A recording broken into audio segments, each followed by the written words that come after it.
जाऊन काढतो एक पिंजरा देऊन टाक. एखाद्याला दिल्याने काय आपण काय छोटं होत नाही. देऊन टाक. बघ बाळा तुला काय पाहिजे कुठलं पाहिजे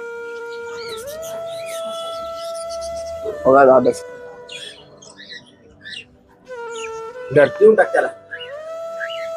बाळा खुश आहे का तू आता? हा काका खुश आहे. चांगलं सांभाळ त्यांना. हा काय काळजी करू नको. हा जा.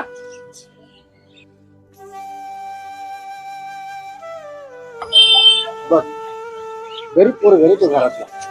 माझ्या लहानपणी ना मी असंच कुठल्या पण दुकानात जायचो पण माझ्याकडे पैसे नसायचे आणि घेण्याची तर लई इच्छा असायची. त्या पोराकडे फक्त 20 रुपये होते. आपला पक्षी पिंजरा 2000 रुपयाचा होता.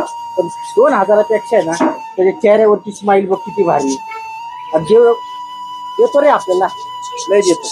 त्यामुळं आजच्या मुलांना आहे ना कधीच हाकलू नको. कोणाकडे कमी पैसे जरी असेल ना त्या पोराला ओळख आणि बिंदास देऊन टाक. माझी पण परमिशन घेऊ नको. बघ किती खूप झालं ते पोरग.